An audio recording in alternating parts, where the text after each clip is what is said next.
What is life? What am I doing here?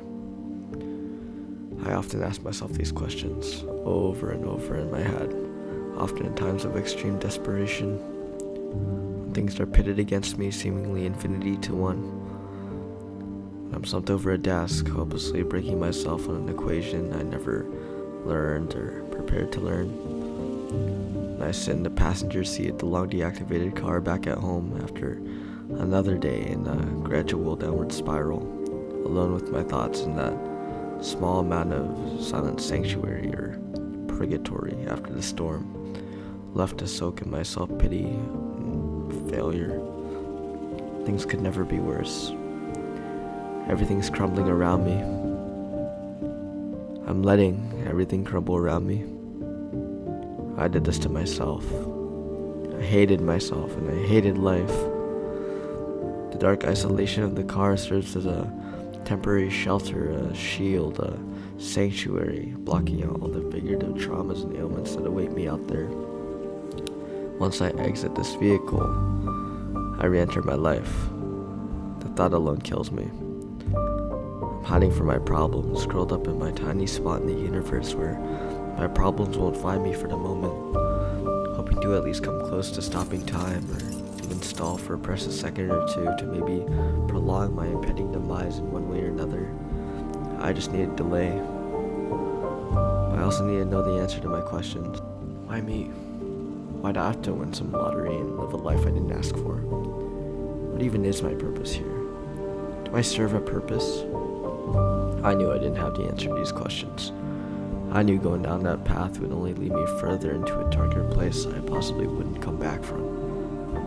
I knew I wasn't where I wanted to be educationally, socially, even as a person, but maybe I didn't have to be. Not right now. So, I don't. Instead, I wrap my hands. I pick up my gloves and fight. It's not the best thing to do. Some consider it unhealthy or aggressive, but it's what I want to do. I'm in no way a good fighter. I wouldn't consider myself good enough to go professional or pursue it further, but it's something that makes me feel like instead of just taking hits, I could throw them just as well. I could easily run or meditate to confront or outrun my troubles, and I do, but when things get overwhelming, desperate even, the only option is to fight my demons, the monsters that I fight day by day, face to face.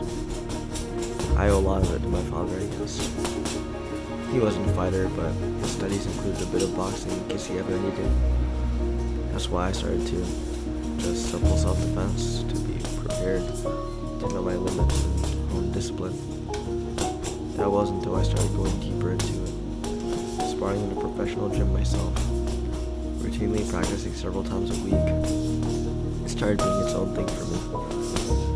I started liking the feeling of landing blows and, believe it or not, even taking them. I started to go out when I'm stressed to fight my bag.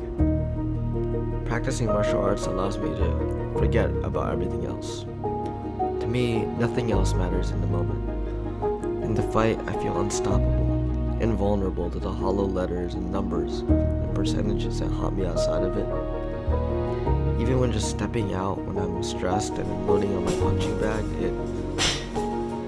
it makes all the difference. To me, I found a real shelter, something permanent, not temporary, something I can come back to in search of sanctuary and meditation, something that soothes the pain rather than avoiding it, and for that, I'm thankful. The answers to my questions may not be definitive, but I believe I might have an idea of what they may be. Life may kick you down.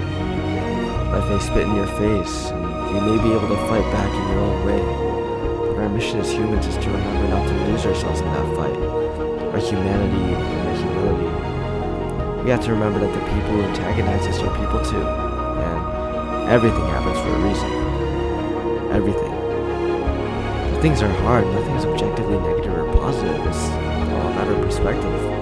Because sure, we can spend most of our lives running or fighting, rationalizing or spiritualizing our problems, but never truly be whole until we can get up and live a bit after every mistake, every time we get knocked down. Because maybe we weren't knocked down in the first place.